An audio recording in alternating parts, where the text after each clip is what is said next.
আমাদের দেশের সবাইকে অনেক অনেক ধন্যবাদ আমাদের টিমের জন্য দোয়া করার জন্য। আর প্রথমত আমাদের যখন গ্রুপ সেট হয়েছে, আমরা এ গ্রুপ বি গ্রুপ, আমাদের টার্গেটই ছিল থাইল্যান্ড। আমাদের টার্গেট ছিল যে আমরা যে কোনোভাবেও আমাদের সর্বোচ্চটুকু দিয়ে আমরা থাইল্যান্ডকে হারাবো। ইনশাল্লাহ আমরা এটা পারছি। আমার কোচ, আমাদের সেক্রেটারি, সবাইকে, আমার টিমের সবাইকে অনেক অনেক ধন্যবাদ। সবাই মিলে আমাদের একতা ছিল বিধায় আমরা জিতছি। কনফিডেন্স, অবশ্যই আমাদের কনফিডেন্স ছিল যে আমরা যে কোনোভাবে জিতবো।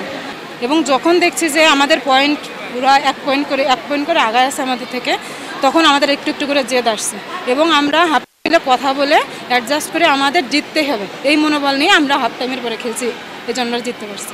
দেশের 1 নম্বর গ্যাস স্টোভ যা বেশি তাপেও ফাটে না, আরএফএল গ্যাস স্টোভ, নিরাপদ ও ঝামেলাহীন।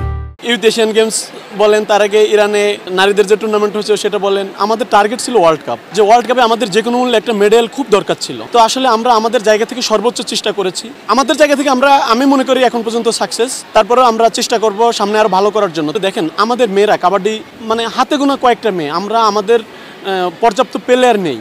পর্যাপ্ত প্লেয়ারের জন্য বিকেএসপিতে কাবাডির কোনো নেই, সেখানে বিকেএসপিতে মেয়েদের কাবাডির ব্যবস্থা করতে হবে। স্কুল লেভেল থেকে কাবাডি শুরু করতে হবে। এখন আমার মেয়ে কাবাডি খেলতে চায় না, কাবাডি খেলে তার ভবিষ্যৎটা কি?